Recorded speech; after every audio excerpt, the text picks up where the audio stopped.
Uchida teshiklar ko'pligi sabab ulardan ilon yoki chayon chiqib payg'ambar alayhissalomga ziyon yetkazishidan qo'rqdi. Shu sabab libosini bo'laklarga bo'lib teshiklarga tiqib chiqdi. Kiyim yetmay qolgani sabab so'nggi teshikni oyog'i bilan yopib oldi. So'ng payg'ambar alayhissalomni ichkariga chaqirdi. Rasululloh kirib, Abu Bakr tizzasiga bosh qo'yib uxlab qoldilar. Birozdan so'ng Abu Bakr o'ta qattiq og'riqni his qildi. U bosib turgan teshikdan ilon chiqib oyog'ini chaqib olgandi, ammo oyog'ini ko'tarmadi. Allohning habibi uyg'onib ketmasin deb qimirlamay o'tiraverdi. Ammo og'riqning kuchliligidan ko'zlaridan yosh oqa boshladi.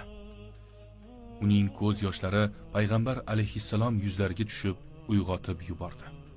Rasululloh, "Ey Abu Bakr, nima bo'ldi?" dedilar. U shunday dedi: Allohning habibi, oyog'imni nimadir chaqib oldi. Ammo bu hech nima emas. Sizga ota-onam fido bo'lsin. Alloh o'z payg'ambarining tupugini ham shifo vositasi qilib qo'ygandir. Allohning habibi jarohat joyiga tupuklardan tekkazib qo'ygan edi, darhol uning og'rig'i yo'q bo'ldi. Yillar o'tib, Umar o'sha kechani sahobalarga eslatib derdi: Jonim qo'lida bo'lgan zotga qasamki, Abu Bakrning kechasi Umar oilasining barcha a'zolaridan yaxshiroqdir. Bu so'zlar bilan u ana shu tunni butun hayotidan ham qadrliroqligini aytardi. Allohning izni bilan g'orga kiraverishda bir o'rgimchak to'r to'qib qo'ydi. Buni ko'rgan odam payg'ambar alayhissalomning ichkarida ekanligiga ishonmasdi. Ammo bu xavf yaqinligi belgisi ham edi.